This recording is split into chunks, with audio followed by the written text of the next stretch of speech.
How's it going, everyone? I feel like I've been talking about The Witcher 3 Wild Hunt's next generation upgrade for like over a year now. You guys know us, we do our deals videos and we talk a lot about games under $10, and whenever I see The Witcher 3 Wild Hunt on sale, I'm like, guys, if you have yet to play it, or for whatever reason you bought the game and you don't have it and you want to rebuy it and have it digitally, buy it for $9.99. That's such a ridiculously stupid good deal given the fact the game's quality level, the amount of content you're getting for your money there. Remember, it's the base game and you get the expansions in Blood and Wine and Hearts of Stone, just adding together for an obscene amount of content. However, I also added the fact that ever since The Witcher 3 Wild Hunt's next generation upgrade got announced, if you have never played The Witcher 3 or you want to revisit the game, keep it in the backlog, guys. It is just going to be incredible on PlayStation 5 if they deliver on this upgrade. Given that I played this game on PC when it initially came out in early 2015, I kind of knew what to expect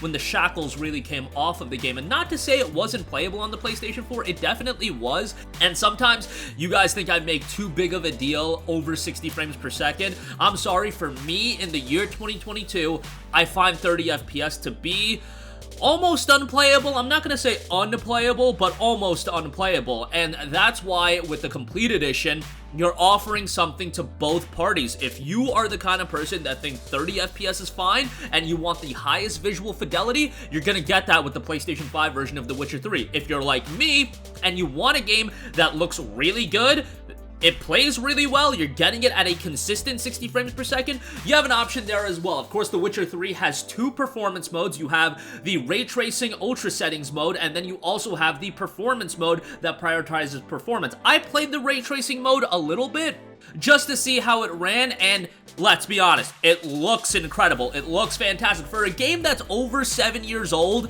7.5 years old at this point, it looks incredible with that mode enabled. However, for me, the 30 frames per second was a deal breaker, so I switched it back to the performance mode, and man, the game still looks really good, but we're talking about that 60 frames per second dynamic resolution across both settings, and it looks great, but more importantly, it plays really well as well. The gameplay feels so much smoother, so much faster, and a lot more satisfying, to be perfectly honest, than comparatively speaking to the PlayStation 4 version. And by the way, if you're unaware about the fact, if you play the game in performance mode, it doesn't mean you're just getting the PS4 version of the game with 60 frames per second. That's not what it is at all. You're still getting some graphical bells and whistles. You're not getting ray tracing. Ray tracing with 60 FPS is just something that is not going to be feasible for the majority of games this generation. I'm sorry if you bought the PlayStation 5 with the expectation that you were going to get 60 FPS ray tracing across the board. Just not going to happen unless it's a very, very specific scenario where the game isn't super intensive, whatever. But that's just not going to happen. You had your expectations way too high for a $500 box if that's what you were looking at. And it's so obvious that this is an upgrade that CD Projekt Red puts so much love and care into, because not only are you getting a ton of visual upgrades, you're getting so many UI updates and optional UI tweaks that you can take advantage of, from altering the map, updated control schemes if you want to take advantage of that. There's just so many features that it's hard to go into everything, and it's a little bit daunting when you're looking through all of the stuff that they added. Just when you're looking at the highlights page of the patch notes, when you boot up the game, they have this highlight screen with everything that's being added with the update, or I should say the highlights of what's being added.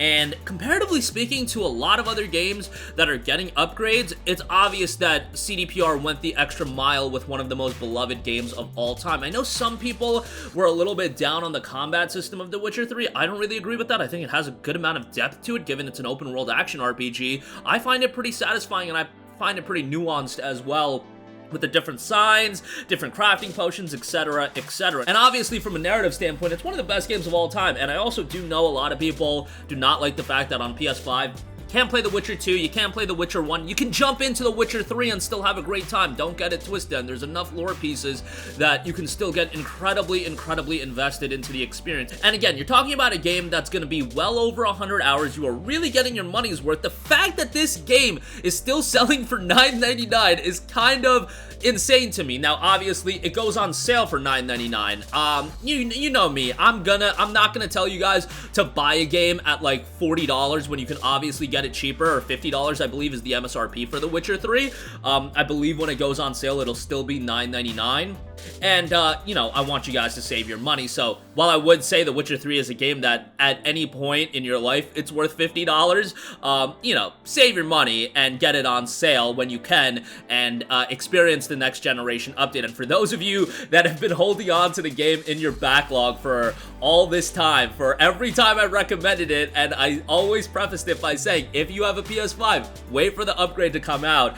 That really did end up paying dividends. It could have been a case where this upgrade didn't live up to expectations, given that I already had some expectations of what to expect given I played the PC version at ultra settings. But yeah, you're getting that experience, the PC ultra setting 60 FPS experience. On top of that, you're getting so many updates. There's a new quest that has been added as well, and you're getting that in the experience on top of that. So, like, they're giving you all that. The complete edition is $9.99. This is just one of the best games to buy from a value standpoint on the market today. I really don't feel like that is a stretch at all to say this, and I know a lot of you guys think I overrate this game. I mean, the complete edition right now has a 96 on Metacritic, and whether you're going to be a newcomer to the game or you are going back to it for the first time, it is well worth it either way. Even if you 100%ed this game, I think there's a lot of reason to go back, get immersed into this world, especially if you only played the PlayStation 4 version. There's a lot of reason to go back and really invest yourself once again to The Witcher 3 Wild Hunt. I am so happy with this upgrade, and if you've had it in your backlog, I know it's a little bit daunting to get into a 100-hour RPG, given that so many games have come out. A lot of you guys probably picked up a lot of stuff recently during the holidays and everything like that, and so many sales have been going on as well, so you guys probably have a pretty hefty backlog. I'm pretty sure most of you guys do, but there's a lot of reason to revisit The Witcher 3, and during your holiday break, I would say that this is one of the top games to get really invested into. They killed it with this update. So happy with it. That'll do it for me. Enough gushing, but go play The Witcher 3. It is finally time in that 1 year of waiting to revisit the gamer. Invest yourself for the first time has been well worth it with this upgrade. That'll do it for me. Let me know all your thoughts in the comment section down below. If you guys have checked out the update, let me know your thoughts. I'm pretty sure everybody's like relatively blown away by it, because on consoles at least, it's been a pretty remarkable experience. I know the PC version has had some issues here and there, but it looks like CDPR is hard at work at getting those issues ironed out. On PC, they added an Ultra Plus setting and, you know, ray tracing, which I feel like Ultra Plus with ray tracing is literally just gonna cripple PCs, but we'll see how that turns out. On PS5, it's been a good time. The only issue, a minor issue, is like when you're getting into like a new scene or you're coming out of a cutscene, a very brief stutter sometimes happens, and like we are really picking at straws when we're talking about technical issues for games. Like I played Gotham Knights on PC, and if I was complaining about something that minuscule, you know, I'd be pretty happy with that game overall, but nonetheless, check it out for yourself. Really happy with it. Sound off with your thoughts down below. Thank you for watching, and goodbye. Hey guys, we hope you enjoyed the video, and if you did, make sure to hit the subscribe button, and if you're already subscribed, do us a favor and hit the bell icon. This way you'll be notified whenever we post a new video. That's the best way to keep up with all of our uploads, and we usually try to upload 2 videos a day. And with the bell icon hit, you'll be notified whenever we do upload a video. As always, thanks for watching.